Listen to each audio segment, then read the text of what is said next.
আসসালামু আলাইকুম। আজকের এই ভিডিওতে আমরা এফেক্ট অফ রিপিল, একটা আইন বাতিল করা হলে এই বাতিলের ফলে কি কি প্রভাব পড়তে পারে এই বিষয়টি নিয়ে আমরা ডিসকাস করব। প্রিভিয়াস ভিডিওতে আমরা রিপিলিং অফ অ্যাক্ট কি এবং এটার অবজেক্ট কি, এটা কতভাবে হতে পারে এগুলো তুলে ধরেছি।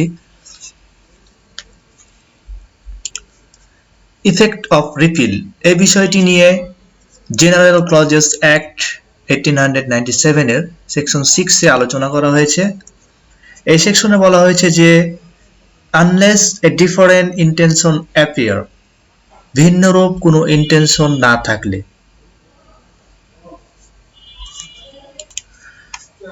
রিপিলের ফলে এই 5টি ইফেক্ট পড়তে পারে। রিপিলিং অফ অ্যাক্ট কোনো আইনের রহিতকরণ এমন কিছুকে রিভাইভ করবে না বা পুনর্জীবিত করবে না যেটা এই রিপিল ইফেক্টিভ হওয়ার সময় এক্সিস্টেন্স ছিল না বা এনফোর্স ছিল না,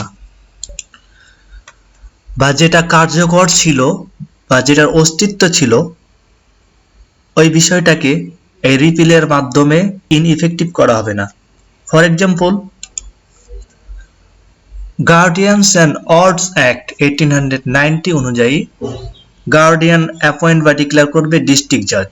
আর ফ্যামিলি কোর্টস অর্ডিন্যান্স 1985 এ এসে বলা হচ্ছে যে গার্ডিয়ানস অ্যাপয়েন্ট করবে অ্যাসিস্ট্যান্ট জাজ কোর্ট, এবং যখন সে এটা করবে তখন আর সে অ্যাসিস্ট্যান্ট জাজ না বরং ডিস্ট্রিক্ট জাজ হিসেবে বিবেচিত হবে।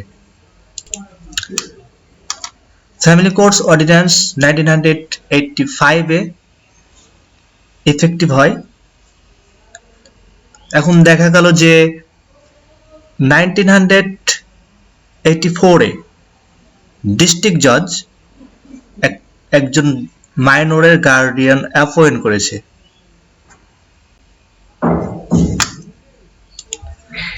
এবং সে গার্ডিয়ান মাইনরের গার্ডিয়ান হিসেবে ডিউটি পালন করছে। এখন 1985 এ এসে বলা যাবে না যেহেতু এই গার্ডিয়ান অ্যাপয়েন্ট করা অ্যাসিস্ট্যান্ট জাজের পাওয়ার ছিল কিন্তু এটা করেছে ডিস্ট্রিক্ট জজ, সো এটা ইফেক্টিভ না বা এটার আর এক্সিস্টেন্স থাকা উচিত না বা এটা এনফোর্স থাকা উচিত না, এ ধরনের কিছু করা যাবে না। এটা বলা যাবে না যে যেহেতু তার গার্ডিয়ান অ্যাপয়েন্ট এই 1985 এর আইন দ্বারা ইমপ্লাইডলি রিপিল করা হয়েছে, সেহেতু এখন আর ওই মাইনরকে তার আন্ডারে অর্থাৎ ডিস্ট্রিক্ট জাজের অ্যাপয়েন্ট দেওয়া গার্ডিয়ানের আন্ডারে কন্ট্রোলে আর বিবেচনা করা হবে না, সে এখন গার্ডিয়ান লেস বিবেচিত হবে। পূর্বের যে আইনটি রিপিল করা হলো, এই রিপিলকৃত আইনের আন্ডারে কেউ যদি কোনো অধিকার পেয়ে থাকে, কোনো প্রিভিলেজ পেয়ে থাকে বা কোনো লায়াবিলিটি তার উপর বর্তানো হয় বা কোনো শাস্তি যদি দেওয়া হয় অথবা কোনো কিছু বাজেয়াপ্ত করা হয়, এটাকে তখন আর ইল্লিগাল বলা যাবে না শুধুমাত্র ওই আইনটি রিপিল হয়ে যাওয়ার কারণে।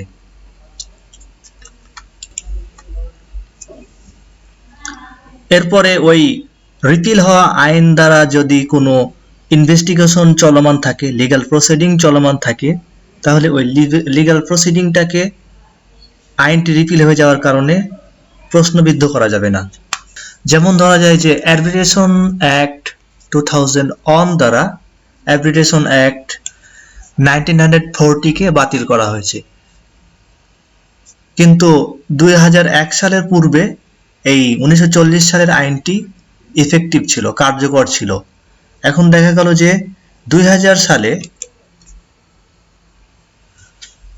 1940 সালের যে আরবিট্রেশন অ্যাক্ট, এই অ্যাক্ট অনুযায়ী একটা ইনভেস্টিগেশন চলছিল বা একটা লিগ্যাল প্রসিডিং চলছিল। এখন এই লিগ্যাল প্রসিডিংটা আর ওই 2001 সালে নতুন একটি আইন পাস হওয়ার কারণে বাতিল হয়ে যাবে না বা প্রশ্নবিদ্ধ হবে না। তবে যদি ওই আইনে 2001 সালের আইনে বলা থাকে যে এই আইন কার্যকর হওয়ার সাথে সাথে পূর্বের ওই ইনভেস্টিগেশনও বাতিল হয়ে যাবে, অন্য পূর্বের আইনের অধীনে ইনভেস্টিগেশন লিগ্যাল প্রসিডিং আর লিগ্যাল থাকবে না, তাহলে এটা ভিন্ন কথা। কিন্তু নর্মালি এটা এই ধরনের ইনভেস্টিগেশন লিগ্যাল প্রসিডিং প্রশ্নবিদ্ধ হবে না। এই সব কিছুই একটা বিষয়ের উপর নির্ভর করে, সেটা হচ্ছে unless a different intention appear. যদি ওই যে আইনটি দ্বারা পূর্বের কোনো আইনকে বাতিল করা হলো ওই আইনে স্পষ্ট করে কিছু বলা থাকে, তাহলে ওই স্পষ্ট করে যে ক্লজটা দেওয়া হলো সেভিং ক্লজ বা unless a different intention appears যুক্ত ক্লজ, এই ক্লজে যে বলা যে স্টেটমেন্টটা থাকলো, যে প্রভিশনটা ইনসার্ট করা হলো, সেটাই অগ্রাধিকার পাবে। তখন আর এই জেনারেল ক্লজেস অ্যাক্টের সেকশন 6 এর যে 5টি ইফেক্টের কথা উল্লেখ রয়েছে, এই ইফেক্টগুলো আর কার্যকর হবে না। তখন ওই সেভিং ক্লজে বা ডিফারেন্ট ইন্টেনশন যুক্ত ক্লজে যেটা উল্লেখ থাকবে সেটাই ইফেক্টিভ হবে। উদাহরণস্বরূপ আমরা গ্রাম আদালত আইন 2006 এর 21 ধারার কথা উল্লেখ করতে পারি। এখানে বলা হয়েছে যে এই গ্রাম আদালত 2006 দ্বারা দ্য ভিলেজ কোড অর্ডিন্যান্স 1976 কে বাতিল করা হলো, কিন্তু এখানে একটা সেভিং ক্লজ উল্লেখ রয়েছে যে এখানে এই বিষয়গুলো খেয়াল রাখতে হবে। এখানে একটা সেভিং ক্লজ উল্লেখ রয়েছে, সুতরাং এখানে আর জেনারেল ক্লজেস অ্যাক্ট 1897 এর সেকশন 6 কে ফলো না করে এই সেভিং ক্লজকে ফলো করতে হবে।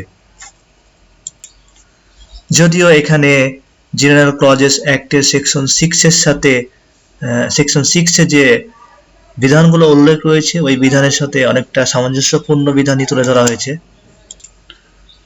Thank you for watching. Please don't forget to subscribe. Thank you.